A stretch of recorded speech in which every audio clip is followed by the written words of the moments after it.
Hello and welcome to the Underpowered podcast, a gaming podcast where we battle our backlog, revealing what is worth your time, money, and energy. My name is Shelby Stokes, and today my co-host, Mr. Casey Cool. Hello. And back by popular demand, show animator, voice actor, good friend of the show, and JRPG expert, of course, Mr. Parker Simmons. Welcome. Thank you for having me. You're Happy back. to be here. For I'm back. JRPG July. I never left. Yeah, he's been waiting in that room for 5 months stewing. I've just been sitting here quietly staring at the floor. It's time. Waiting and hoping. No emotion. Wasn't sad about it. I turned completely off like that one congressman from Parks and Rec. I go, cool beans, and then I stare at a wall. Oh yeah, when they get you like a special graphic, like when you have the random encounters and the screen spins out. Yeah, that's me. I just have been walking around waiting to encounter this show, and here we are. It's kind of like the Pope, though. When we call you, it's like the smoke signal changes. Oh, the lights, let's go! It's time, you know. Yeah, here I am. Papa. Dude, so I thought of you for two reasons this week. One, not just because we had you on. So in the morning, I walk with my dog back here as she's sleeping like Snoopy, and Darius Rucker song came on, right? And it's it won't be like this for long. And I'm crying on the walk because it's about your girl dad. Shelby's a girl dad, right? And I'm thinking about my 4-year-old. But I also just watched the Boys Diabolical. And you really took that Hootie and the Blowfish song and made it your own. I can't hear that song anymore, man. It never really bothered me, but I heard it on a daily basis, and it's also now associated with hardcore gore. Yeah. And so I hear like ding ding ding ding ding ding, and I'm like, no. I'm like, change it. It came on like a wholesome commercial, and I'm like, no, it's not. Not at all. I can't unsee a human tongue rolling up to people like a tube of toothpaste and their heads popping out. I can't unsee it. Now, how does that like happen? Is there a writer's room? You're like, hey, I think it'd be really funny if we made like this horror scene to Hootie and the Blowfish. Like, what's the process I think, there? And I wasn't involved. The only writing I did on that was some punch up here or there. I got to do some voices and then I wrote the scene where like slow-mo kills his dad really, really slowly with yeah. But other than that, it was written by Justin Roiland and his writing partner. I know I'm blanking on his name right now. It's been months, but they're both excellent. He was a creator of Larkinson. I can just Google it so you know his name. Ben Bayouth. I hope I'm saying that right. Ben Bayouth and Justin Roiland wrote that.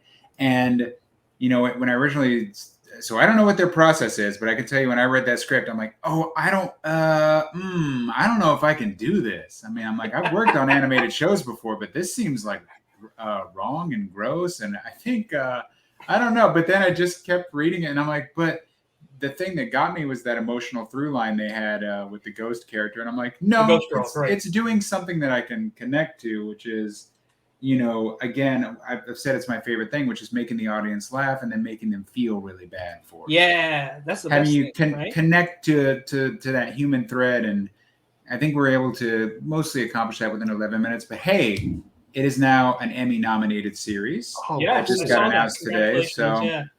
And I believe the series itself is nominated, but I believe they always choose a specific episode, and that was the one that was directed by Steve On. So that was... Right on. That episode is wonderful. It's a cool episode, and I linked the clip in the chat if people need to see it so they know what I'm talking about. Because I watched it and I was like, what is this? And I always like it when Shelby, I'd be very careful playing this. I wouldn't if I were you. Let's not do it. Yes. Yeah, if you want to watch that on your own time, good luck. Yeah. So I actually stayed up until like 1:30 last night, finishing off season 3 of The Boys. So this is the next thing I'm hopping into. And man, that show it goes places. Yeah.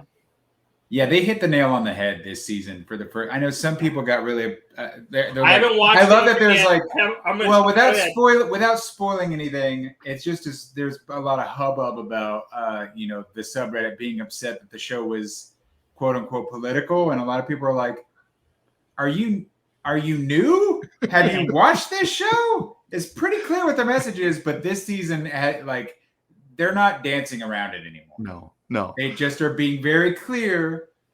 This bad. This very specific thing, very bad. for someone like me, I'm like, no, yeah, I know. I think most viewers are like, yeah, no, I get it, or I wouldn't be watching this show. But it is startlingly funny to see people just like, but that's nothing new. People will do all sorts of mental gymnastics to like not get what a piece of art is trying to communicate to them. Yeah. I love Darth Vader. He's Space Hitler. You're not supposed to love him. They're literally called stormtroopers. He's just a misunderstood guy. What are you talking about? He's just misunderstood. Or people are like Sig Zeon. They're literally saying Sieg as in Sieg Heil. Right. And Garen Zabi gets compared to Hitler himself by his own dad. Don't cosplay as Xeon soldiers. They're space Nazis. People, all of which is to say, season 2 of The Boys came right out with it with a character named Stormfront, and then season 3 goes even more on the head and saying, hey, here is who is specifically bad right now, and maybe do something about it. Right. Yeah, so it's interesting in that. I caught up on episode 2 just recently as well. So like I watched all of episode 2 and then jumped into season 2 and then season 3. And like 3 episodes into like season 2, you're like, wait, they're doing this? Oh yeah. And then they like fully commit by the end, like they go full Nazi. And then you look back and you're like, okay, obviously they're nodding towards popular culture, but season 3, like they're all in on that notion. Yeah, it makes sense though too. Past a certain point, if you do any kind of satire or current event, you just need to. If you're gonna go, I say this anytime I work on anything creatively. If you're gonna go up to the bell, ring it. Yeah. And that's what they did. You can't walk up to it and then be like, "What am I gonna do? I don't know." Eventually, Pam's got to get with Jim, and eventually, Homelander has to be a full-on fascist. Like you can't just keep dancing around it. I mean, he always was, but it's just like that. That's what he wears an American flag for a cape and he lasers people.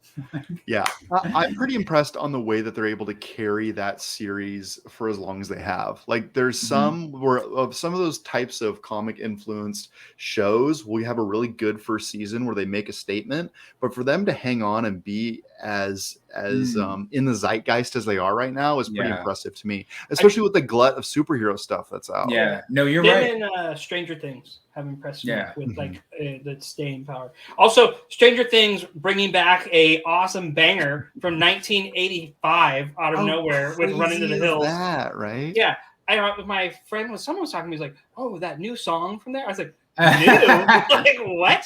I have a very specific friend who is not happy, but there are a lot of people I think who are very like they want to gatekeep and protect Kate Bush, and they're like, "No, she's not for you." And my wife's in that camp. My wife is in that camp. Well, it's also weird because I'm like, that song, I feel like Inigo Montoya. I'm like, I don't think that song means what you think it means. Yeah, I don't think it's like a cute song about youthful love. It's about a very specific thing that this romantic partner wants. Yeah. And it's kind of explicit. Why are you making it this cute? Dude, I hear 6th graders at summer school, like we'll be walking around and they're singing like like they're just going for it, and you're like, what? Like, okay, I'm like, you could break it down to that metaphorical level, but it's not. It is exactly what it's supposed to be. That song. I'm gonna have to go read the lyrics after this to really get educated. It's not terribly explicit. She just wants to switch places with her romantic partner. She wants to be the dude, and she wants him to be the girl while they're doing it. That's it. Yeah. And it isn't a filthy wish. It's a fervent wish because she says, "I want you to know how it feels." Yeah. That's the song. It is not a cute song about like, you saved me. No. It is about one thing that one person wants, and that's it, which is very in line with the 80s. The 80s had a lot of songs like that where it's like, here's something I want to do. Sometimes it was going to a friend's house and the food was just no good. Right. Well, and it's weird too, because like now it's a top 40 song again because of TikTok, right? So TikTok has this. I was shocked because before I was a teacher, I worked in radio, and the big talk I was saying, like all of the charts now are not dictated. Like they don't care about what DJs say. What are the kids doing on TikTok? And like, that's it now. Like you'll hear 10-year-old songs be back in the top 40. Like, great, love it. There's no logic to it. It's either it's Kate Bush. Or it's Louis Theroux, some weird Englishman talking about whether his money jiggles or not, with some weird. My money don't jiggle; it folds. Yes, and he's very proud of it. And he's like, "Yes, I've written a rap," and people are like, "No, yeah, that's great." Driving in my Fiat. For me, it's the Jake Novak, that I want to be an SNL cast member guy. And Yeah, he's like, weekly music videos are my jam, bruh. But ever since the internet bullied him into the ground, he hasn't posted one in weeks, and I'm worried. I haven't heard from him. But what I'm seeing now is because he took the tactic of, what if I just disappear? What if I just say nothing?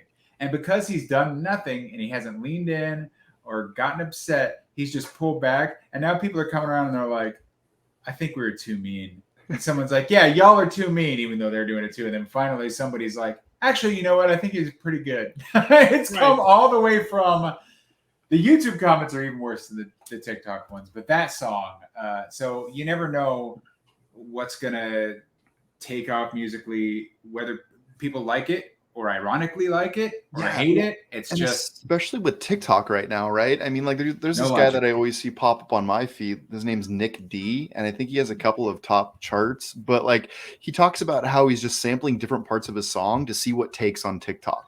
Like sometimes it's the first verse, sometimes it's the second, sometimes it's he's trying to scientifically break it. Good luck. Okay, now to make it full circle and to get to video games, which JRPG song will be the first trending song on TikTok? Oh man! Ooh! Oh man! There hasn't been one already.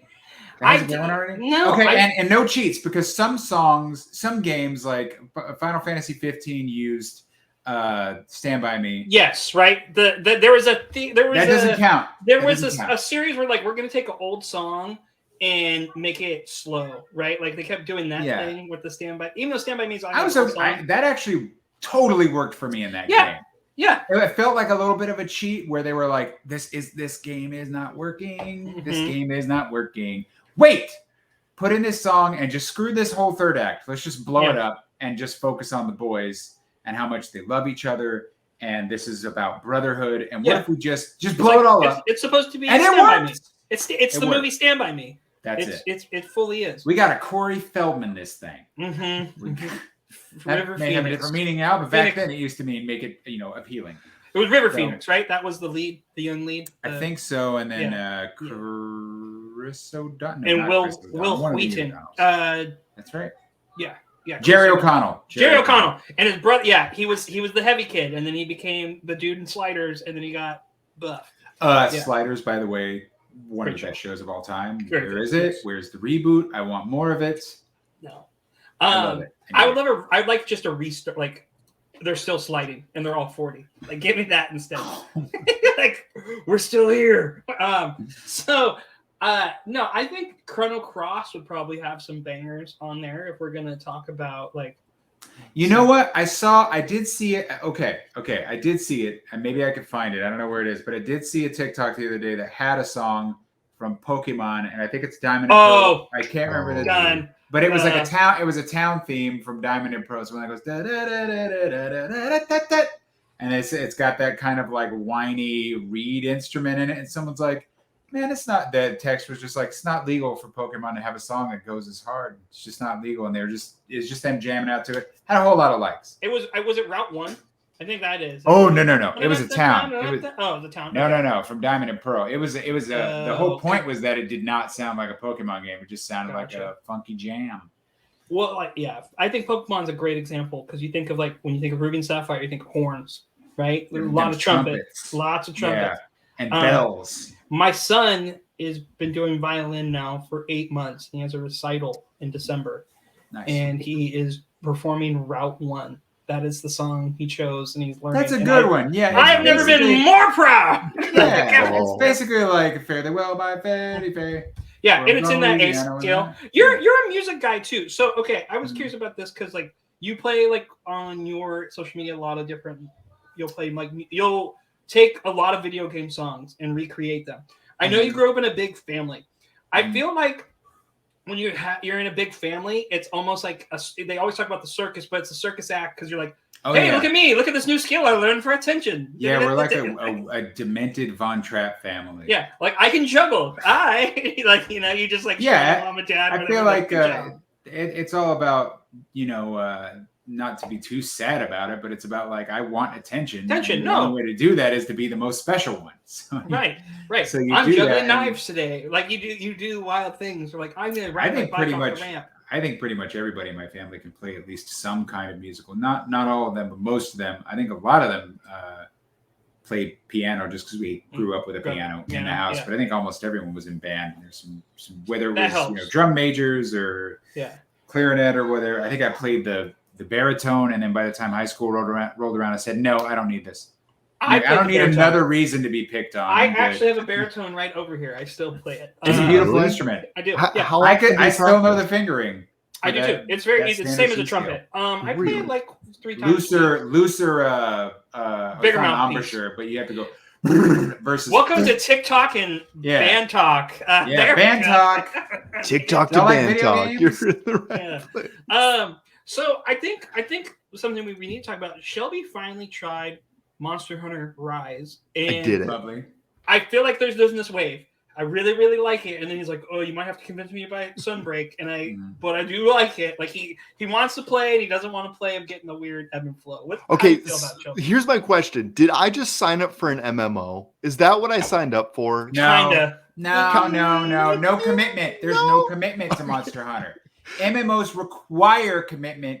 They require a subscription.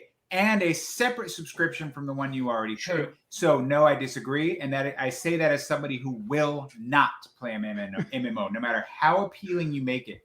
Monster Hunter is plug and play, and you can talk to your pals. I feel like Monster Hunter is MMO adjacent. Yes, MMO adjacent, but it is not an MMO because there's no commitment required. Right. You could just quit anytime you want, or play anytime you want. And you don't have like if you meet up with your friends and you go, "Hey, I've got 20 minutes." You could do 2-3 monsters if you're super efficient. Yeah, right?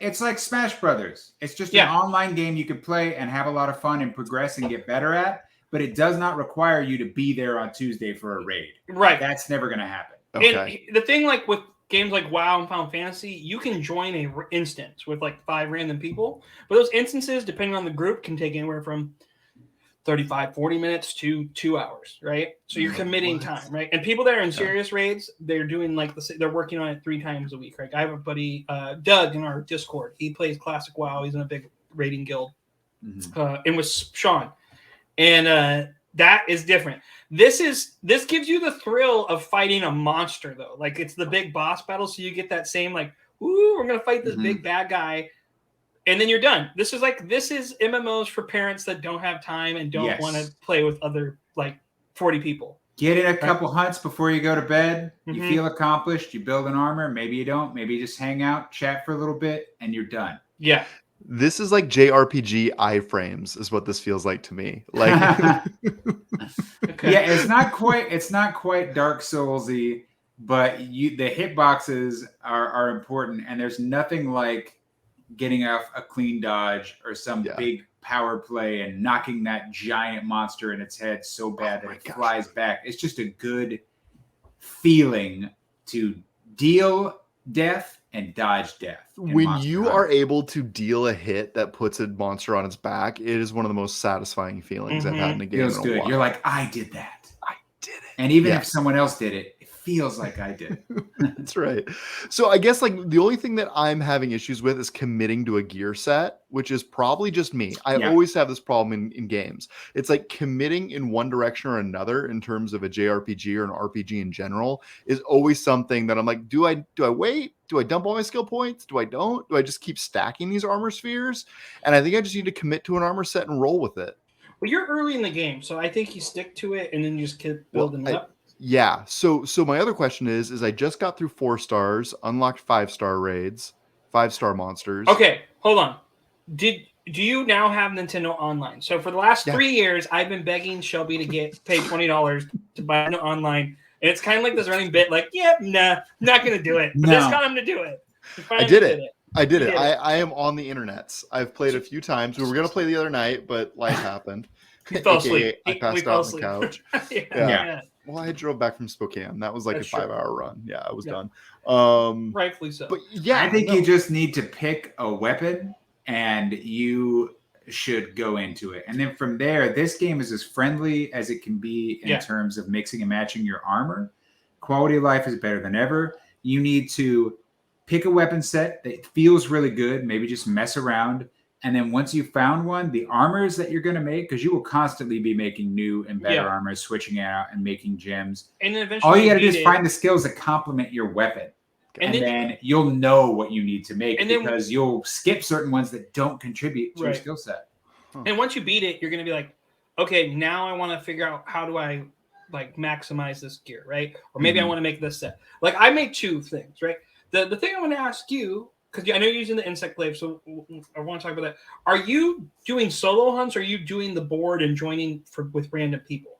Solo hunts. I've been doing all of the red missions, none of the blue. You have to do those, I think, to beat the initial story. But then, so if you go in the hub zone and you go to the board wall, you can find the same mission and play with a group of 4, and it's faster and you get better drop rates, and everyone's pretty good at the game. Gotcha. Yep. Like this is Capcom's second highest selling game now. I don't know if you guys know that. 15 million copies. Well, that makes me very happy. Makes me very happy, and they're making more. They put in the work to make the game more popular here. Yeah. They've really put in the effort. It makes me happy to see a kind of long-running Japanese franchise that, doesn't have obvious American appeal. Take the time, put in the work the way that like a Dragon Quest has, and eventually hit here the way that Monster Hunter has. That's satisfying. I've never felt like directionless in the game. Like the only thing I'm just directionless on is like where to drop skill points and build armor, but that'll come. Like my thing is like, okay, I'll get through the solo campaign and then I can look back and figure out which beast I want to farm to like build up that specific gear set. So right now I'm just trying to work through the main campaign. So right now I'm through 4 doing 5 stars on the solo. And then on the blue missions, which I believe are the multiplayer missions, I'm only at 2 stars. So I should go and grind that out. Run those through those, because then you get a bunch of gear. They're super fast. Like sometimes they'll find you a group, and then you're like, oh, they're halfway dead with this monster. I just got to go get a couple shots. Boom, I get those scales. In, out. That's like the best feeling when you walk in and you're like, oh, I just got to like do a couple things. Done. Got it. Got my, and you get the drop on the, like, oh, I needed that Rathalos tail. Yes.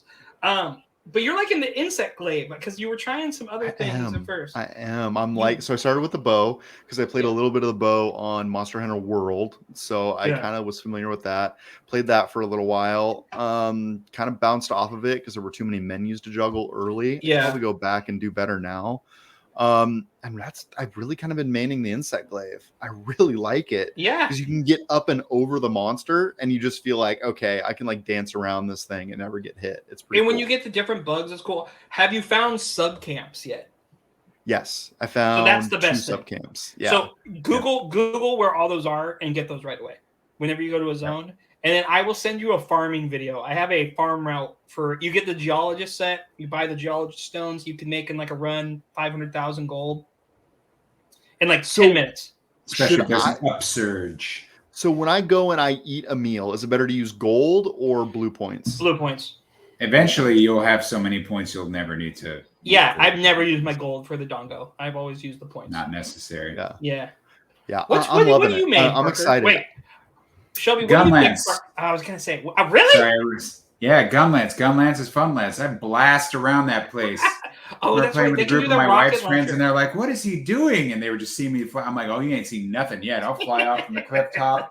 And then you go smack the thing over the head, unload all your shells at once, overhead slam, charge up the wyvern fire, knock it back. I never stop. I'm on that beast start to finish with the Gunlance. Whenever I see somebody playing with a normal lance, I'm like, duct tape a gun to it. Yeah, make it cool. What are you getting out of this regular lance that you can't get with one that has a gun on it as well? Dude, the gun lance looked cool. So I'm looking for like a secondary thing to play with. And I don't know if I need one or not, but like I think I kind of, because I was playing around with the hunting horn a little bit too. Everybody loves having a hunting horn in the party. Yeah, no one's ever like, oh, hunting horn guy. It's like, oh, the bard's here. Yes. It makes things just go smoother. You're constantly hearing swing, swing, swing, swing, swing, swing, and seeing everything. You're like, well, you feel it. You feel things moving faster, moving a little more smoothly. Everyone appreciates a hunting horn. And then the other thing is when you go into a group, you have to choose if your first pet is your Palico or your Palamut. Now I'm going to ask you, what do you prefer, Shelby, the cat or the dog? I mean, the cat is magic, right? And the dog is like just brute force melee. So I'd probably say cat, but I like the dog more because I can ride it. Yes. You can't ride the cat, right? Or can you ride the cat? No. So you gotta I take need the that dog, dude. I hate walking around the map. Yeah. Like, agree the dog. Yeah. It allows me to sharpen while I'm moving. Right. That was a big thing. I was like, can I sharpen my weapon while I'm right? Yeah. Yep. And then when I could do that, I was like, this game is excellent. The other thing is I got the rush skin. I talked about this in the last episode. Oh, yeah, so now I can run around on that's so and I have the golden retriever skin, so it's named Millie after my dog. So nice. I'm using that Shiba Inu skin that just came out. I saw that. You would. They're cool dogs. Go Bow Wow. Yeah. It's such a good game. So what do we have to do to talk you into buying Sunrise? What do I have to do? Or Sunbreak, not Sunrise. I think I need to. I got to keep going. So at what point am I going to hit the ceiling? Like, when is the base game over? Once you beat all those missions, you'll fight this. Remember that thing I said in Discord, the Narwa? Yes. The Narwa's really hard, and it's a really fun battle. And I would suggest like getting some people to play with you that are decent, because you'll get groups and you'll wipe. Like it took me, usually when I do a mission, I always am successful online. That took like 15 tries. With different random groups, because what happens when you're in a random group, if the party has 3 faints, like if 3 people faint or one person faints 3 times, the mission's over. Yeah. If you have 3 separate faints, is the mission over? Not just you. Like you could not faint, so it's and someone could faint. Team faints. Yeah, it's a collective faint. Yeah. And you could just feel the hatred if you're somebody who yes twice. Once we're like, okay, something happened to you, but a way to mitigate that is to start bringing life powders and dust of life. And when you see your team's health dipping below a certain point, scatter that shit and heal them up. So I use the heavy gun, and the heavy gun has healing ammo, so I can shoot my teammates and it heals them. And it just always makes me laugh. I'm like, like friendly fire, bitch. Stand still. There we go.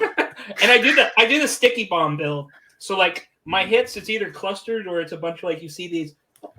I do love seeing the monster run away, and then by the time I find it, it still has something stuck on it. Yeah, it slows them down a little bit too, so you can catch up. You're like, no, you're not running anywhere.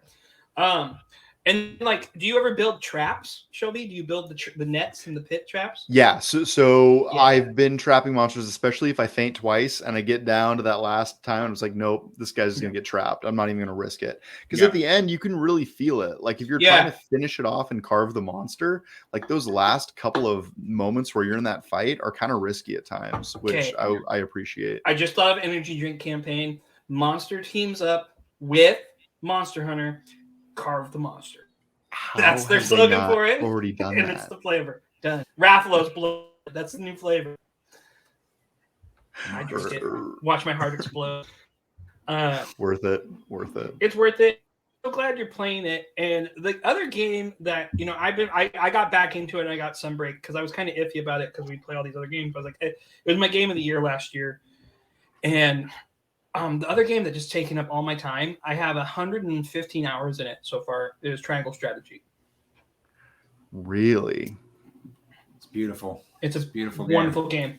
So, you know what? I've got my Switch here. I'm going to check. You keep going. I'm going to check. Okay, you tell me how many hours you have. I gotta come back. Yeah. I don't think I have 150, but it was a lot. 115. And here's why. I'm getting the endings. I only played on the third. I've talked about before, there's multiple path endings for that game. It's very D&D. I had the first one, character Roland's ending first, and then on my through I got Frederica. And Frederica's I did them very easy. And I found out, someone said, hey, try not to lose a unit. There's a character that tells you, no one dies, something happens. So I did that. I didn't lose because everyone's on the point. Then it goes, you boom of immortality at the end of the game. I was like, yes. So now the challenge I've imposed is to get the perfect route on hard, and this mode is very, very, very hard.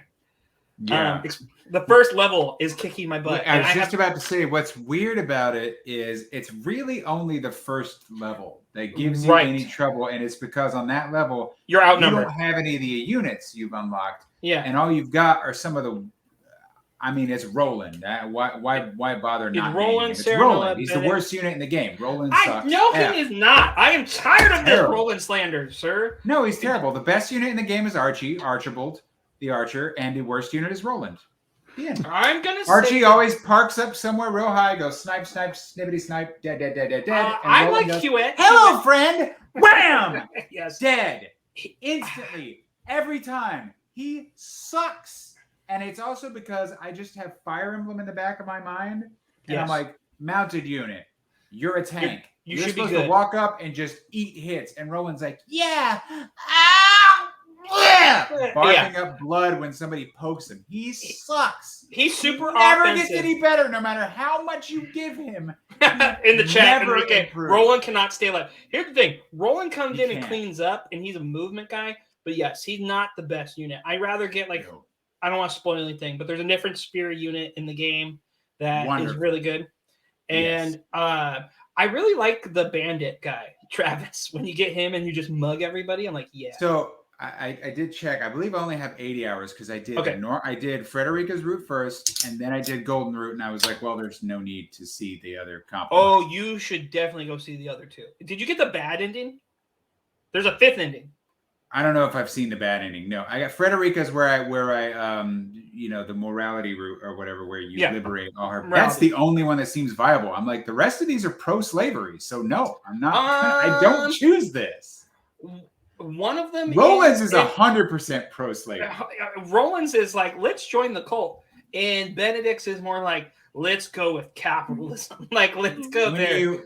Benedict is a little more sure, but when you do the Golden Route, like it's very overt and saying like, every single one of those other routes is wrong. And I'm like, so why would I do it? Yeah, no, I fully agree. And the thing about it is that game is so beautiful and what it's done and all these endings. But the bad ending is... Oh, and they play that song, too. That song comes in after the credits with those lyrics. Dude, like, I hope that's on a lot of people's Game of the Year talk. It will definitely be in mine.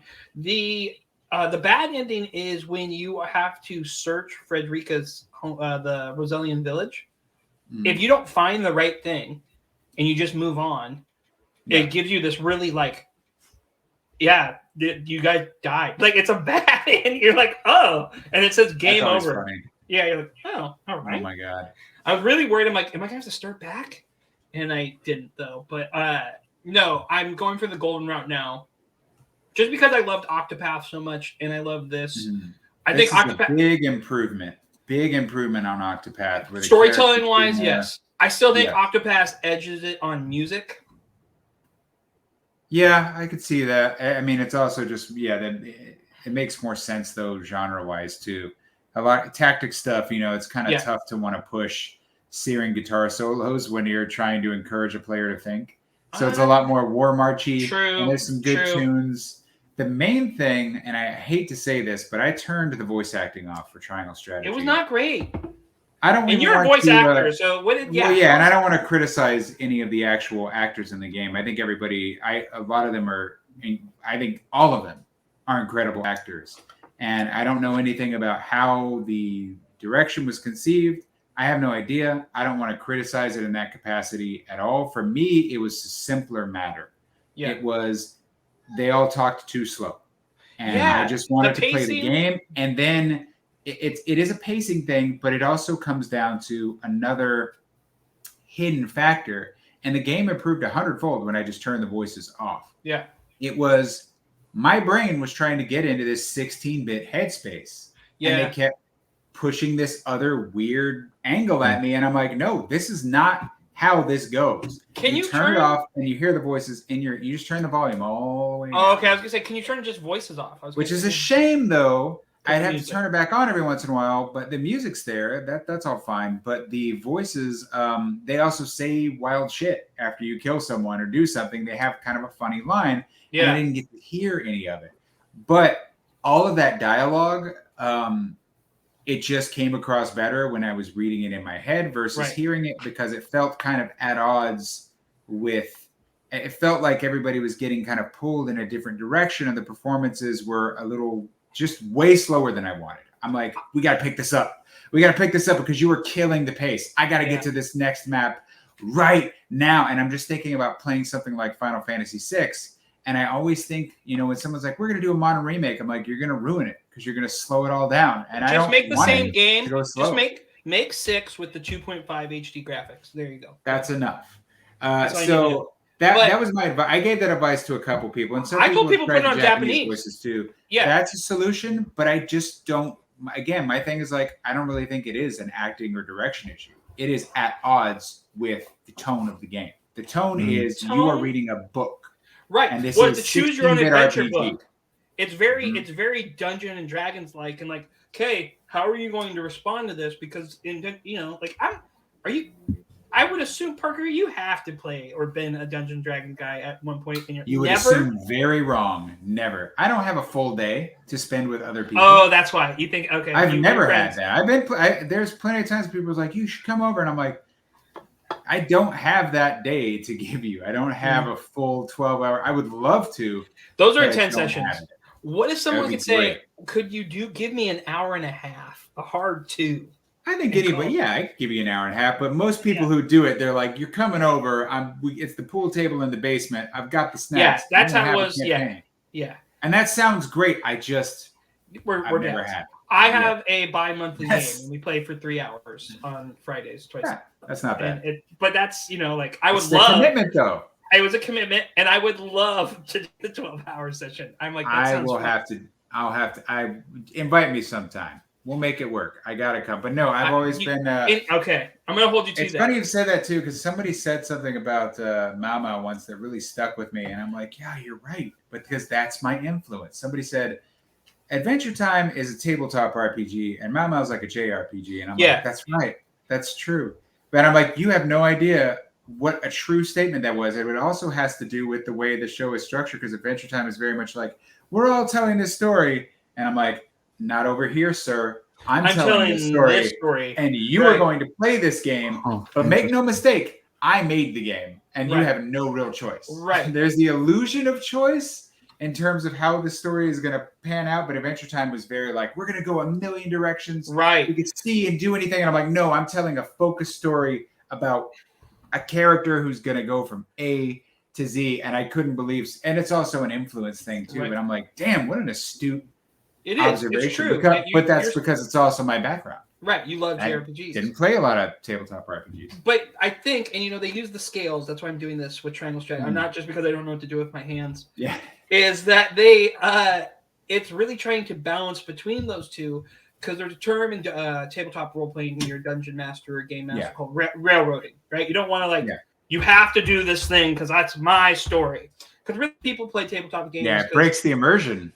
You're right. You're playing the game because you want your character to do cool stuff, right? It's about your character. So the illusion's there that you have these choices, and you do because there's different outcomes. Like Frederica's, I was like, oh, I really like this ending so far. And then when the big twist in the ending happens, I was like, well, this is sad. I did not. Something had to go wrong though, in order for that not to be just the best ending. Because if that had not gone wrong, then I would have said, why do I need to do Golden Route? I'm cool with this. I would like to see when you do the other two. Just do them on very easy. You'll motor through it. Plow through. Well, what's the hour count on an easy playthrough? It's long. I will say this. My one complaint about the game is that it does not have a timeline skip feature that most alternate route games kind of have. You know what I mean? Where it's like jump to chapter. Yeah. Especially once you've beaten it and you can't level up anymore, which is another. Yeah, because the cap is level 50. That was the other gripe I have with the game is you cannot grind your way past anything.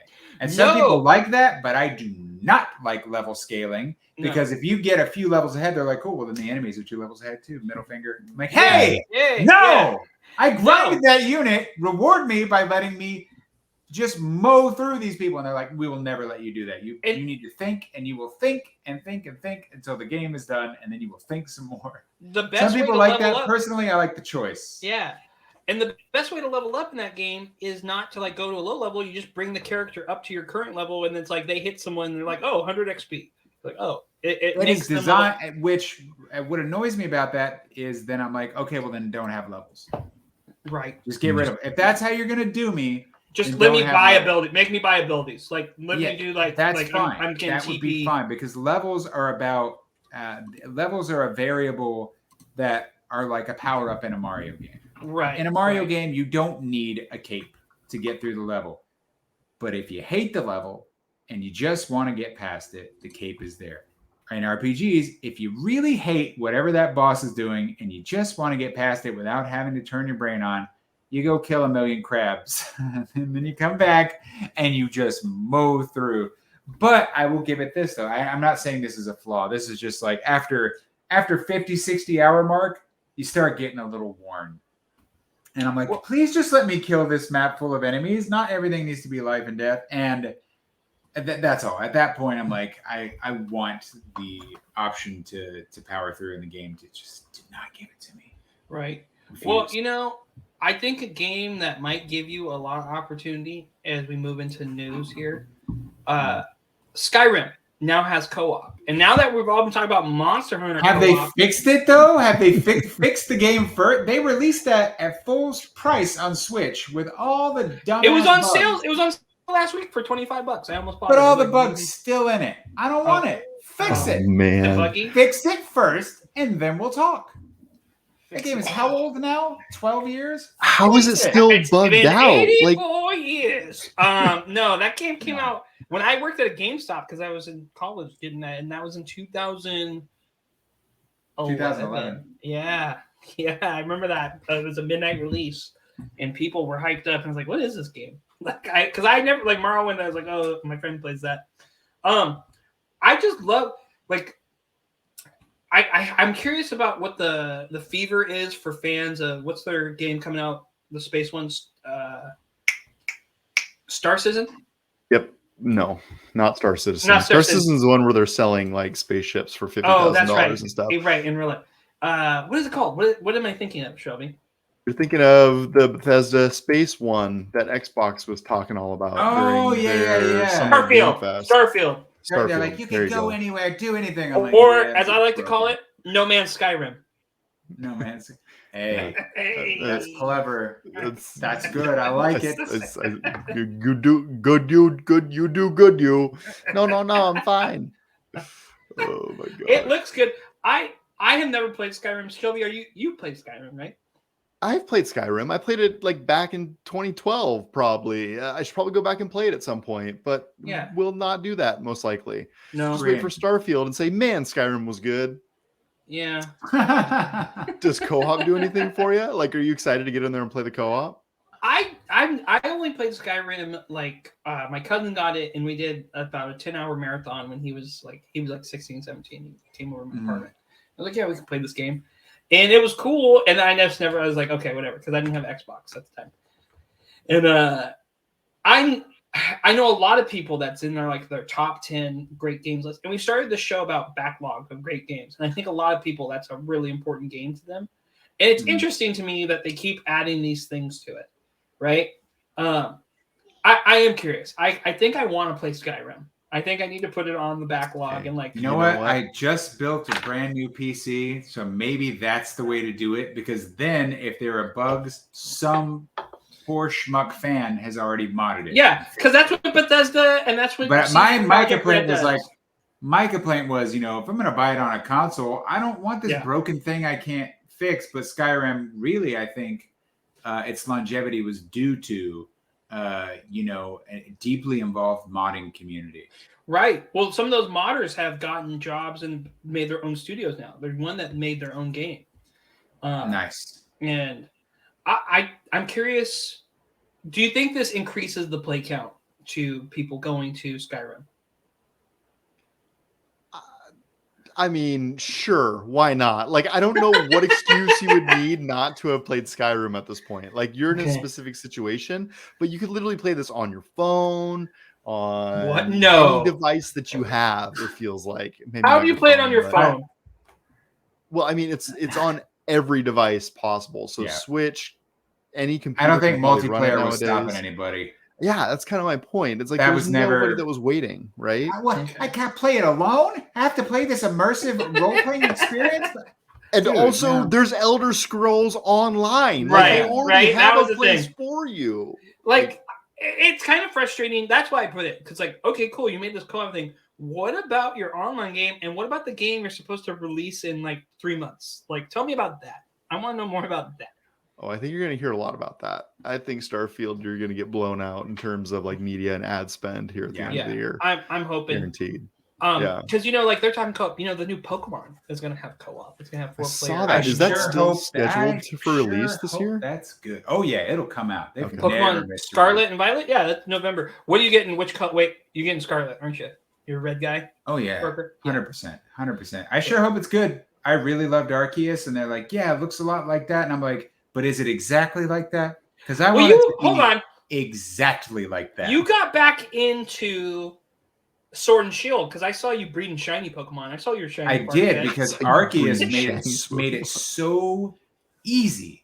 Yeah. To get shinies and to train them up to the highest level and to get all their stats nice and beautiful. And so what I did is I get all these shinies, as many as I could from that game, bring them over in Sword and Shield, max out their levels and stats. And then I went over to when they finally added Pokemon Home support for their Diamond and Pearl remake, which was like, just a slog, forever. Just not fun. I just brought over my level 100 shinies and steamrolled that game, and I've never been able to do that before. I've always wanted to do that, but Pokemon has never allowed you until now to just cleanly bring over your old incredibly powered Pokemon before you beat the game. Early in the game, the badges were the thing, right? You had to have the badges for a Pokemon, and that is here. But finally, that's all that's stopping you, because even with the badges in the older games, they'd be like, you got to beat the game to unlock Scram Forest. Right. And then they had the utter gall to make your ass sit there and play a mini game. I'm like, just give them. They're mine. Give me my guys. I pay you a fee to store them online, and you're going to make me. Come on. So here's what I would like. The first time that it's been just a clean transfer of here are my babies, cryogenically stored, shook. They're in this game, and here comes Gym Leader Bob. Hello, friend. Bam! Blood out of his nose. My shiny Pachirisu bites into his leg, and I'm like, Arlen is Gym now. Yeah. And he's just on the floor, shaking and vibrating. That's how I played that game, and it only took 12 hours to get all the way through it. Is that right? Awesome. My other secret news story that I didn't want to post in here, Shelby, but we're talking about, there was a bunch of leaks coming out today about Pokemon Scarlet because the news has been pretty dry. Oh, the really? 4-player, yeah, and it's like some really weird images. They show gym trainers. I think what I'm hoping for, because I liked Arceus. I think Arceus does some really cool things. But as someone who likes battling other people in Pokemon, the battling in Pokemon Arceus sucks. It's not engaging enough for me. And I disagree. It doesn't beat like. I love strong and quick moves. I love them. With it, Dynamax, man, Gigantamax. Do that and give me a buzz. Horrible. It takes forever. Play some chess. It's chess. It's rock, paper, scissors with more thinking. Quick and strong moves are so much more versatile, and they don't take 500 hours to pull off. Dude, the Dynamaxes took way too long. Like you're sitting there, it's like, what? Hold on. Dynamax. The Dynamax. Dynamax? Yeah, that sounds like a defunct format of an adult video line from like the 80s. Or like an old Watch this product. New video in Dynamax. Hey, are you having a heavy flow day? Only on Dynamax. Are you having a heavy flow day? We recommend Dynamax pads. I don't know, like I'm thinking that, but very effective. Yeah. They're super effective. Hey! All right. Couldn't have gone better or worse. Yes. Our final story that I want to talk about. Shelby, do you like Ubisoft games? Yes. Do you like them as a company? I mean, they could probably be better as a company. Let's be real. Parker, there's some worse companies after the last couple of years, though. Let's say that. I mean, they're not like the most hated. You know what? The only thing they do I don't super care for is the whole like connect with. I can't remember what game I played where they're like, make your Ubisoft account. I'm like, I don't want to do that, and they're like, hey, dance. Maybe you weren't listening, but you have to make it, or you will not play. And I'm like, I bought this. Can't tell me what to do. Yeah, it wasn't South Park. But they make solid games, dude, and they have a wonderful art department. And that Mario Rabbids game they made was fantastic. It was a breath of fresh air. Play it and play the Donkey Kong DLC, dude. Okay. Delightful. It's good. Delightful, and it ends with like a samurai style showdown. It's amazing. Would you consider that a JRPG? No, it's a tactical RPG. It's a tactical RPG. Okay. Yeah, because you level up and you pull your stats and get all this different stuff. Okay. It's exactly like XCOM. If you've ever played XCOM, it's the same game. I have. Okay. Now they recently on Steam. I'm trying to find the news story here. And Shelby, I think it was Game. Who did I post that from? In our. Are you talking about the game? The Bad Look. Yeah. So they put a game on sale just this week. I think it's which Assassin's Creed is it? It's the one where you're Assassin's Creed Liberation. That's the one where you're in the Revolutionary War, I think. And they said, hey, in 2 months you won't be able to play this game, even if you already own it digitally. Oh, that's not right. No, it's not right at all. Do they mean you won't be able to re-download it ever again? No. The verbiage is you would so think it has that. Like, DRM that would stop you. Yeah, I was thinking when I read it, like benefit of the doubt. Oh, they just mean like you can't buy it anymore. Nope. Yeah. If you own it, this has happened to me years ago with Apple. I bought a Dave Chappelle comedy special. It was his one he did in San Francisco in like 2005. And I used to have it on iTunes and I would watch it. I loved it. And then one day I updated and I'm like, hey, this isn't on my iTunes anymore. I'm like, yeah, we don't have it anymore. So you lost it. And I was like, what? What do you mean? I paid $20 for this thing. To have it digitally, I should own the rights. Gone. Yeah, I don't Amazon like this. Apparently works that way too. Where it hasn't happened yet, but their fine print is like, yeah, there's no guarantee that, if our servers explode, we'll give you everything back. We could just say, screw you, if we wanted to. And I'm like, well, you better not. And they're like, well, maybe we won't. Maybe we will. Maybe we'll. Who knows what we'll do? They haven't yet. But that's Jeff Bezos flies away. That's why, I have some friends who are borderline Gen X and straddling the Gen X millennial, and they just are like, if it ain't a hard copy, I won't do it. And I don't blame them. There are some ways where I'm just like, dude, you know what? I'm buying it digital, and if it disappeared tomorrow, I wouldn't shed a tear. I'm happy for the free space. But there are other things where it's just like, I need that hard copy. And this is just going to push those people further into that camp. But I think if people make enough of a stink, they will undo this. See, well, no, the fans are review bombing it. And Liberation was the one that came on PS Vita. And it was the one with the first female. And this was actually the one that coincided with the Assassin's Creed 3 Revolution, I want to say. Yeah. This was kind of released at the same time on the PSP, and it didn't review very well back then. This almost feels to me like they're testing the waters. Like, hey, what if we take away this title that nobody cares about? Yeah, exactly, and see what happens. What does that do? What does that truly do for them? It's not like they have to support it. Right. Why do you have to support it online? Like, if I buy something digitally, give me the file. No, I want the file. Let me run the file offline if I'm buying it digitally. I want to own the file. That's what I want to own. Give me that. And you should. I mean, people have sued for the right to modify their game consoles and to modify Apple products and say, hey, once I own this thing, it's mine. This brick. And I think there's a whole Vice mini documentary about a guy who repairs and mods Teslas on his own. And companies like secondhand places and companies have like figured out it's him buying these parts, and Tesla will like pay them off to not let him buy this secondhand stuff and mod it. So it's one of the fights of the modern age, like proprietary technology versus, an open source. So this is the latest on the front lines. Who's going to win this battle? Yeah, and I question what the move is here. Like, maybe it's just Ubisoft trying it out to see if they can get away with it, right? Because I know there's been speculation on what the next Assassin's Creed title is going to look like. There's been some speculation that's going to be like multiple timelines in one game. So some have speculated like, okay, you can jack into any one of these matrices, if you will, and then it would just launch like a specific instance in one of those games. But this feels like, I don't know how much this has to do with that, right? It doesn't make sense for them to pull one title. No. And then say, hey, we're putting it back in. That actually, now that you've said that actually makes a lot of sense. There's something that entertainment companies do, and it's called making something go dark. And they do that before a reboot or a re-release. Modern example I could think of is like something like the last Scooby-Doo movie they made. There'd be plenty of Scooby-Doo reruns on. Just Scoob? Scoob. Yeah. There'd be plenty of reruns on like Boomerang or Cartoon Network or wherever else. Yeah. And before that would go live, they would say, "Hey, Scooby's got to go dark."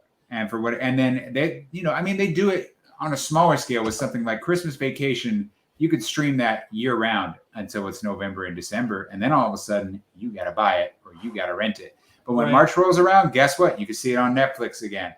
It's just something companies do. So I could see them saying like, "Hey, we're doing a remake of it, or part of it will be a bonus in this other game, so we got to make that game go dark." But that doesn't explain why, if you own it, you wouldn't be able to play it. That's insane. That doesn't sit right with me at all. No, it's wrong. Honestly, if they were going to launch a new Assassin's Creed and say, "Hey, within this game is this other game that you may already own, but you can play it here too," I'd be all in. Like, you don't take away somebody else's to give it somewhere else. So that seems like a stretch, but who knows? It's interesting what you say about going dark in media, though, because we had to go and buy the Illumination Grinch movie this year because it was not available on Netflix. And it's available right now. Yeah. Yeah. It happens year round, and they get me every year. But you know what? I own Christmas Vacation, and I own Scrooged. Right. I'm good. Right. The Bill Murray Scrooge? Love Scrooged. Yeah. Scrooged and Muppet Christmas Carol. I must watch. They're the same story, but I got to watch them every year. Okay. What's your go-to? What's your go-to, awesome. Shelby? What's your go-to Christmas movie? Definitely Muppet Christmas Carol is up there. Christmas Vacation is like a family favorite. Like, we can quote out that entire movie from that one. I have to watch on Christmas Eve during dinner every year. Yeah. This new Illumination Grinch movie, I would say, is up there. I think it's one of the better ones. I haven't seen it yet, but they did the weirdest possible thing. And nobody said anything. And that is they cast Benedict. I am convinced this is what happened. Doctor Strange. Right. You cast Benedict Cumberbatch to play the Grinch. Now, who played the original, like, 1960s Grinch? It was like Boris Karloff doing a very deep voice, borderline British kind of, "I am the Grinch." Who has a deep British voice? Benedict Cumberbatch. Let's cast him. "Hi, Benedict. I'll only do it if I get to sound like this. Hello, I'm the Grinch." The hell are you doing? We hired you to be a golden-throated British man, not a knockoff Dr. House. What are you doing? Stop it! He had to work on his English accent for the Marvel Universe. Okay, that was his training ground. They paid him, and it wasn't in the contract. And he strolled in and he said, "I'm doing American Grinch." And I'm telling you, I haven't seen it, but I can already tell you, if he had just been on Benedict Cumberbatch and done a sort of deep-throated British Grinch, it would be approved 1,000-fold without even seeing it. Okay, what are your expectations? Because we're talking about voice acting and movies, and I know we pivot from Christmas, but I have to ask. Chris Pratt has promised this epic voice. I want to work on Nintendo animated stuff, so I have no comment. I think it's all wonderful. That's my opinion. I honestly think that's Illumination, though, right? They're doing the movie.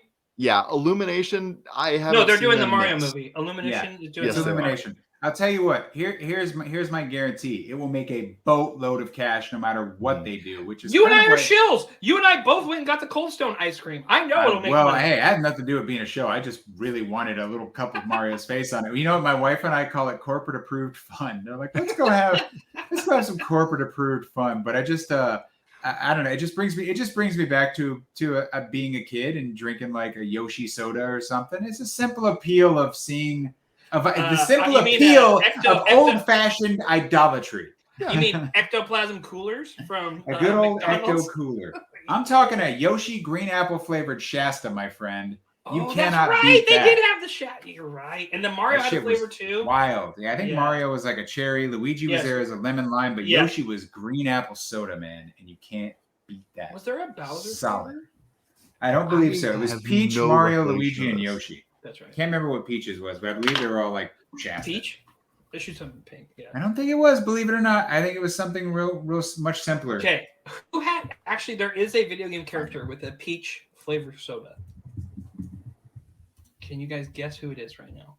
Is it Kirby? It is not Kirby. Kirby's ice cream, strawberry and caramel and marshmallows. Very good. Liked it. I'm gonna drop this. I'm gonna drop a link to this image in the chat.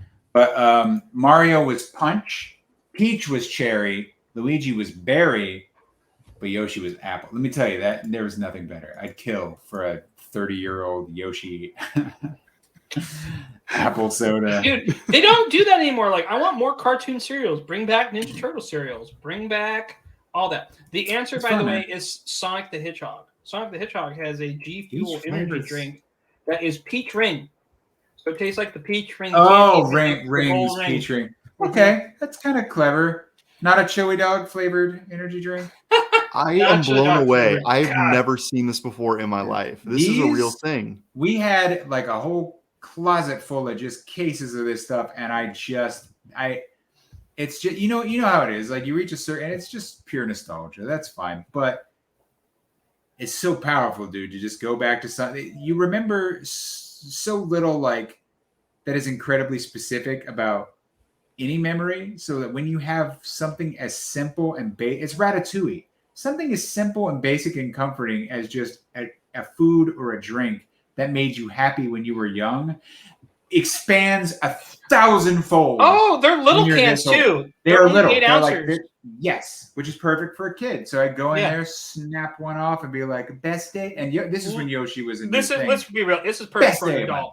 This is perfect for no one needs more than 8 ounces of soda. Dude, how come they haven't brought these back? This is a wonderful idea. Like we need these in our lives. I want it, and I will drink Yoshi apple soda every single. Hey, look, with vitamin C, right? And look, they totally cheaped out on Luigi. Luigi deserves more respect than this. Like, look at this. Come on. Yoshi can, awesome. Mario can, sure. Peach, you're slacking a little bit, but Luigi didn't even try. I mean, I think Peach's can solid. It's got the solid pink in the back. Luigi's can is bad. Like they should have made him like white mystery or something random. You know, I think lemon lime would have been simple. Luigi's a lemon lime, and I think with Mario, I mean cola. Mario's got to be cola, man. Mario's cola. Luigi's Sprite. Yeah. Yoshi as apple is don't change that because that's what he eats. Right, the apple. No, but Peach should be. Oh, but they're calling her Toadstool here, so this has got to be like during NES era. That's true. Well, this was Mario World. This was '91, so Mario World had just come out. This was back when Yoshi was still cool and not not a nightmare that stands upright. Because they didn't make the shift to Peach till N64.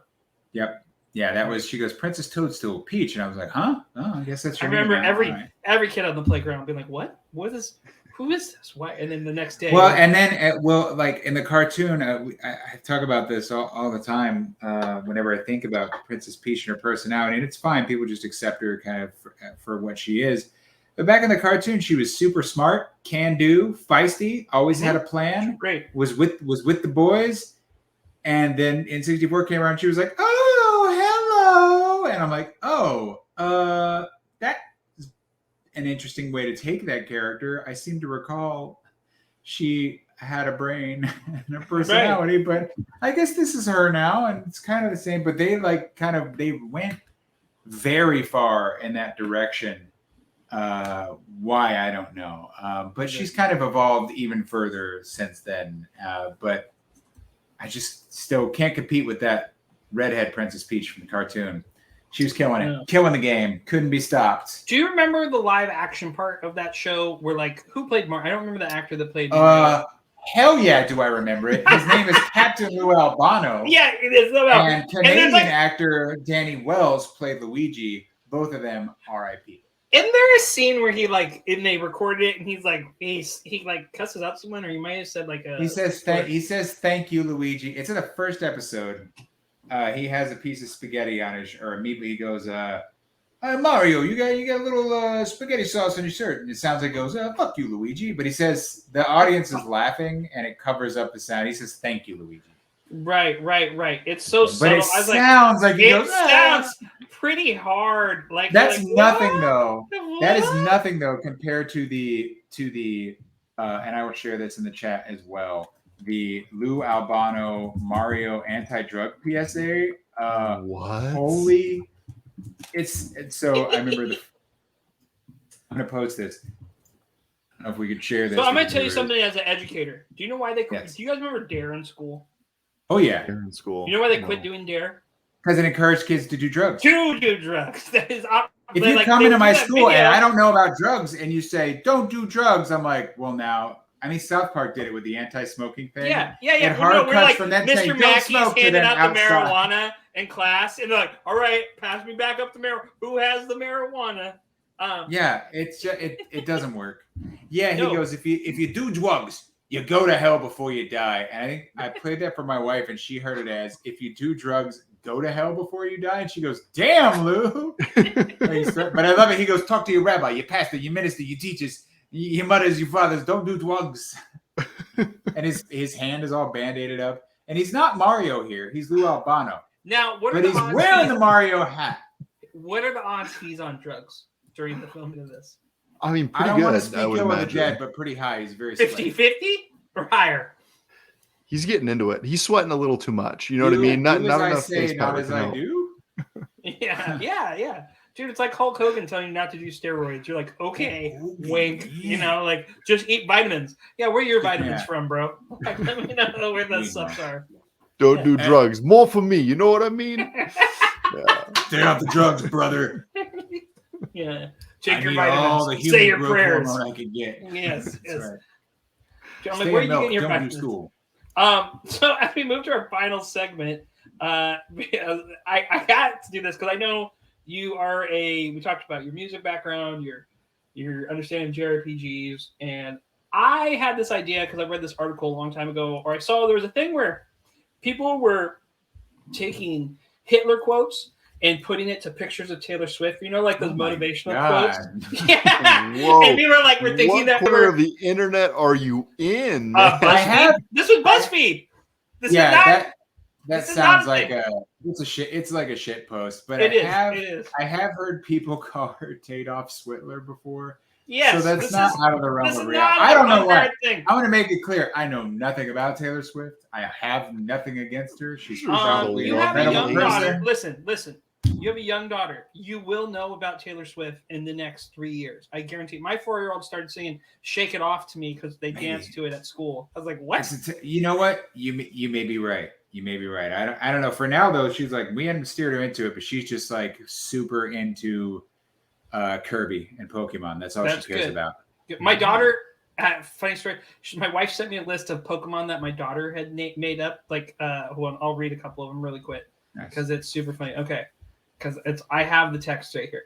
Duda, he's the loneliest one. He goes super fast, and then he says he wants to turn into a turtle so sharks can't eat him. Guana, it turns into a fish and it swims super slow. Taboo, he's just really a rock. Is what she said. Tiberius, he turns into a big shark in the sea and he has no tail, and then he can swim with his arms and he can go really fast. And Rocksplot, he's just a rock that you throw in the water. And he turns into kiwis. That was his other thing. I'm like, sensing some pattern. Yeah. But the thing is, she's riffing on a theme. And that's how you get a good Pokemon. You just build and build. And I think she's got a solid future. Well, let's play this game. All right, let's play this game. Sounds good. This game is called Bad Guy, or Taylor Swift. And I'm going to read a quote, and you're going to tell me if it was a bad guy, like a bad person from history, or if it was a bad guy from a JRPG, or Taylor Swift. Okay. The first one. I believe in only one thing: the power of human will. Ooh. Shelby, is this a bad guy, or Taylor Swift? I feel like it's a bad guy. Okay. In an IRL bad guy. IRL bad guy? That seems like somebody like justifying what they're doing. No, human will. It's very broad, but it definitely does sound like a political evil kind of state. Even though it's on its surface, nothing vile about it. No. But applied to a certain ideology, using the word "power of the will," Mein Kampf comes to mind. Like, sounds Hitlery specifically. Okay, so you guys both say bad guy. Yeah. Okay, you are both correct. Wrong, bad guy. This was Stalin. Stalin. Man of Steel. Okay. All right, meaningless quote though, unless you tape it on to. Hey, listen. I believe the power. Let's all preface this so we don't get canceled. We are not promoting this. We're just trying to see if we are washed. Historical. Historical. Okay, the next one. I'm intimidated by the fear of being average.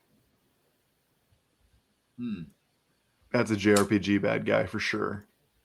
Nah, that's a really tough one. Again, I don't know anything about. Wait. Are these T Swift lyrics or quotes? Could be both. I'm not going to say. Oh, I still say villain, but more than likely they are lyrics. I say villain. I don't know that she's like all about being empowering. Does she care about whether she's average or not? I say bad guy. Shelby? Yeah, bad guy JRPG. You're saying JRPG bad guy. That was Taylor Swift. Swift. Okay. Yeah. Right. This is tough mainly because these are kind of very base platitudes. Yeah. I need some more juice. Hey, all right. Here's one. A revolution's not a bed of roses. That's Taylor Swift. That is T Swift. Yeah. You guys are sure?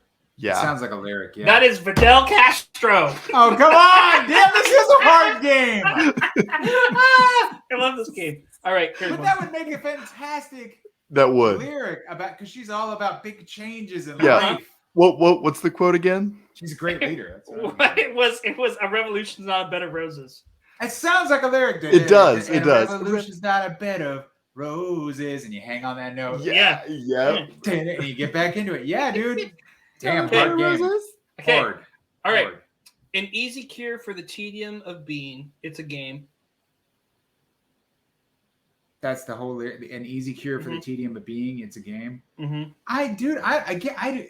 This is the only time not listening to Taylor Swift has failed me. In every other instance, it is. I feel like it's been a success. Maybe the whole thing has been a failure. Maybe you need to listen to T Swift, bro. I feel like I need to listen to T Swift. I got the strong feeling that I would not relate. Most of the songs are like, it's a good day to feel 22. And I'm like, was 30 when you wrote that. Right. True. Okay. Something about tedium. It's a game. An easy cure for the tedium of being. Wait, yeah, it's a game. An easy cure for the tedium of being. Would she say an easy cure for the tedium of being? That sounds so old-timey. It does, yeah. But maybe she... Screw it, bad guy. Bad guy, yeah. Historical bad guy. That was Malos from Xenoblade Chronicle 2. Good job. It's a JRPG bad guy. Yeah, all right. I know that guy. Okay, here's one. Those who look with clouded eyes see nothing but shadows. T Swift. Yeah, I agree. T Swift. Oh, shoot. If you tell me that's like Sephiroth. It is Sephiroth. It is. Why did I know? My brain was like, no, it's not. Are none of these Taylor Swift? Eric gave me one that was Taylor Swift. I didn't. Hold on. All right. Oh, here we go. Here's another one. Okay. Do not compare yourself to others. If you do so, you're insulting yourself. Again, that's so base. That's so anybody could say that. Do not compare yourself to others. One more time. Yeah. Hold on. Let me go back to it. Sorry. That's a bad guy. She wouldn't. Do not compare yourself to others. If you do so, you're insulting yourself. That's T Swift. Bad guy. It's got to be T Swift. Why wouldn't she say don't compare instead of do not? That's a weird speech pattern. Bad guy. It could have been how I wrote it, but okay. But it could also be a song lyric. No. You need to specify. One more beat. Okay, hold on. That's not fair. I want verbatim. I will read it. I'll find it. Okay. Good. All right. Do not compare yourself to others. If you do so, you're insulting yourself. If you do so, would she talk like friggin' Palpatine? That's a bad guy. Do so? Yeah. Do not compare. No songwriter ever writes do not. It's don't. And it feels like overly wordy. Do not compare yourselves to others. If you do so, what was it? If you do so, what? If you do so, you're insulting yourself. If you do so, you're insulting yourself. Don't you see, Anakin? You can be so much more. Bad guy. Okay, historical bad guy or JRPG bad guy? Let's be specific there. I'm just gonna guess JRPG. I'll take real life. It is a real life bad guy. It is Adolf himself said that. That was very good. Adolf Johnson? Adolf Johnson said that. Adolf Johnson. Very common American name, They're making a comeback. Okay, here's one. Why do people insist on creating things that will inevitably be destroyed? Ooh, that is straight up a JRPG bad guy. That's JRPG. Kefka. That's Kefka from Final Fantasy VI. Is it really? It wow, that's It impressive. That is impressive right there. Because he's the best villain in all video games.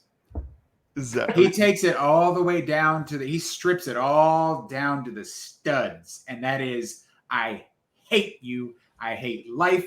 I hate love. I hate the fact that you found meaning in this when I can't find any, and I want to destroy you for it. So and if you fight me, I'll just come back. Yeah, like T Swift, I'll raise it to the ground. He's great. And then I think one of his last lines is they're like, we'll fight you because we have to persevere. We will find a way. Even if there's nothing left, we will still try. And he's like, wow, sounds like a self-help pamphlet. I'm gonna enjoy killing you all. And that's like the last thing he says. Sounds like a self-help pamphlet. Yuck. Damn. He's just not having it. So yes, he likes to destroy.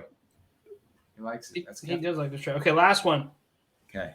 I'm ready. To me, fearless is not the absence of fear. It's not being completely unafraid. That's T Swift.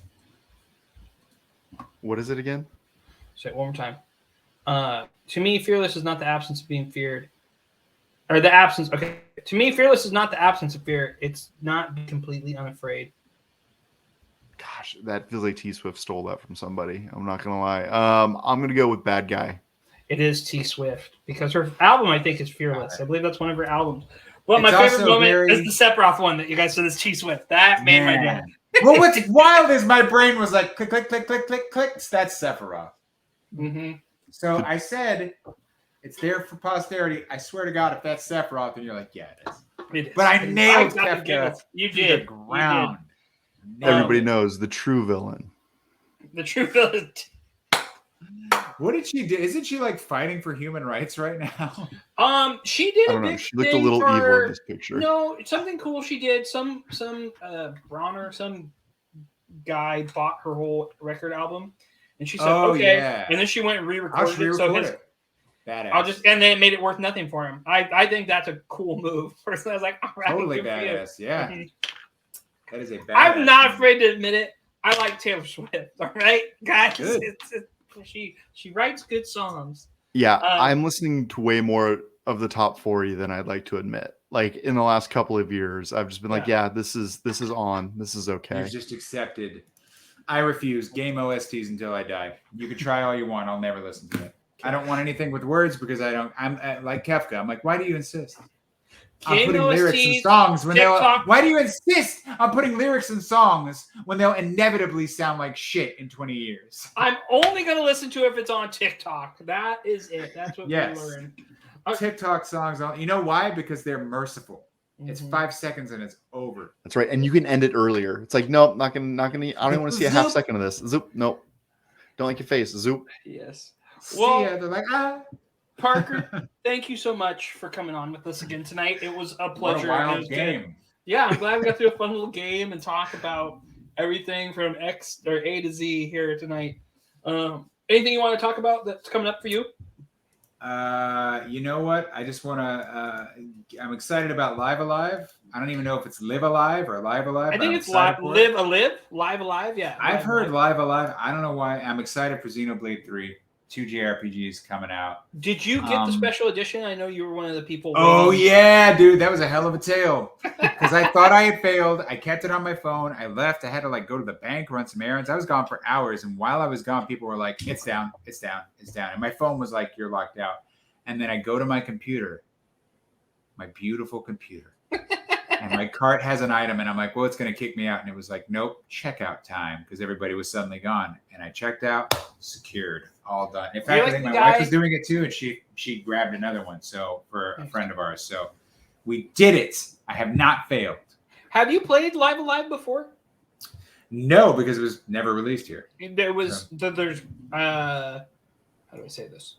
You could play it through certain channels. No, I didn't. Yeah. I've only ever done that with Mother 3, just because it's like that will never come here. I have never done that. What are you talking about? That's illegal, sir. They don't even care, dude. Reggie will tell you to do it. They don't care. I know. They're being honest when they say kids, it's not coming here. Kids out there, steal Mother 3 so Nintendo makes it happen. That's my message. They never will. The longer they wait, the worse it's gotten.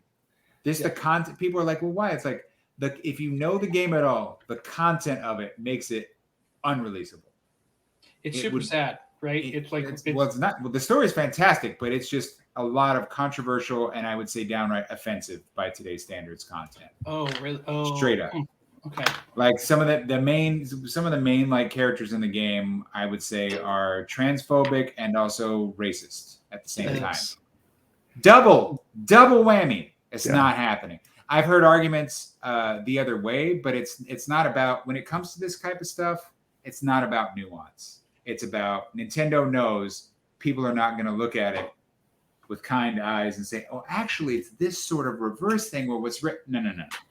It's just, they're not going to do it. It's just not to remake it. And then they could do that.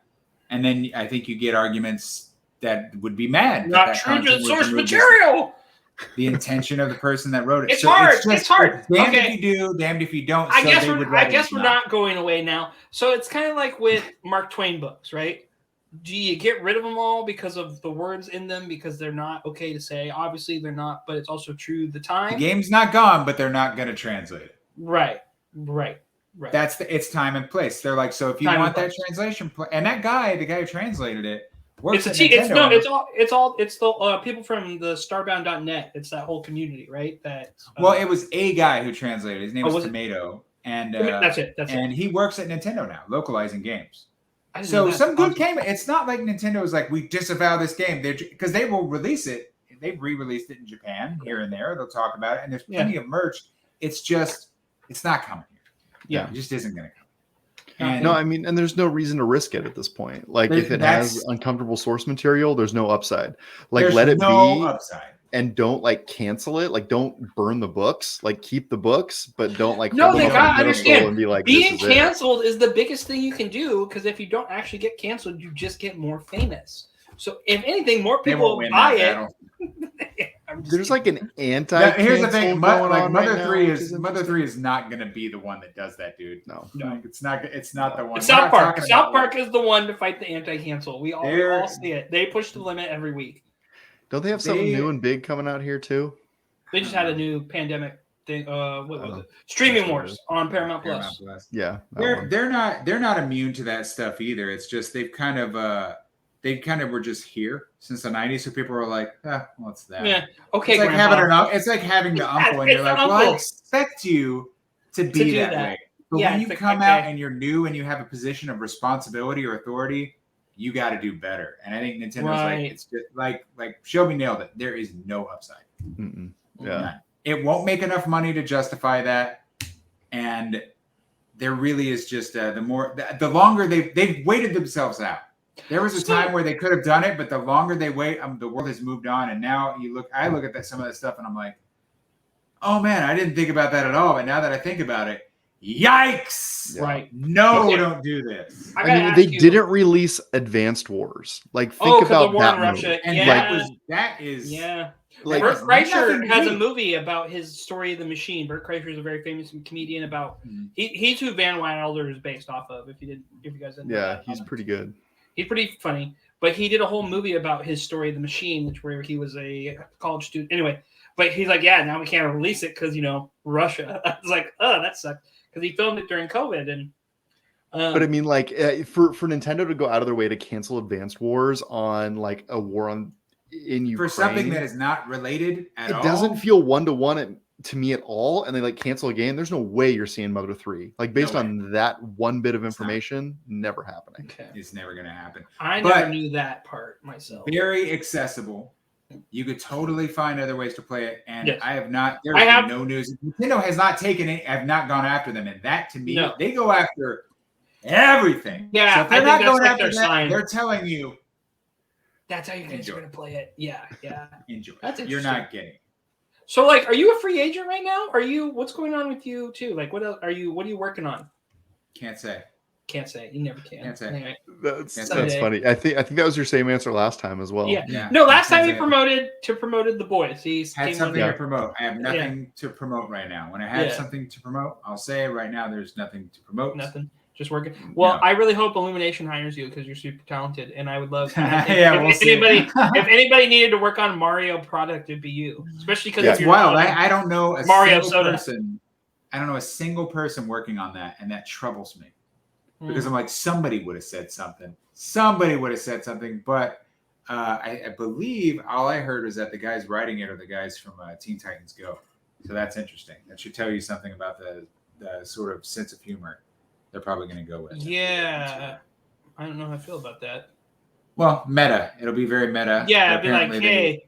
The choice of characters says a lot. It says a lot to me that they're like, Cranky Kong's in it. And I'm like, huh? Foreman Spike. Yeah. I'm like, from Wrecking Crew? What? Why? Yeah. But that says to me there are people who are like, oh, we want to get weird with this. We want to get into the history of the characters. My weird theory, the only way they'd be able to get away with that wild casting and that people would be truly 100% okay with it is if it was an isekai and Chris Pratt, the actual Chris Pratt and the actual Charlie Day and the actual all these actors got sucked into the Mario game and they are literally playing the characters and they have to accept this new reality like Jumanji Shelby, style. You're not a weeb, so an isekai is when a regular person gets It's a Jumanji. It's a Jumanji in anime. Jumanji. Or a Chronicles of Narnia. That's an isekai. It's an anime. It's an anime Narnia. Or and then they have a name for it, which is why it's taking place. Because it's a common. It's a storytelling element, right? Like it's a very, very common. I don't want to say. I can talk to you later about tropes and your feeling on tropes. I'd love to hear. It's a genre. It's an entire genre now. Tropes are a thing because they work, right? Well, right on. Well, Shelby, why don't you land this thing?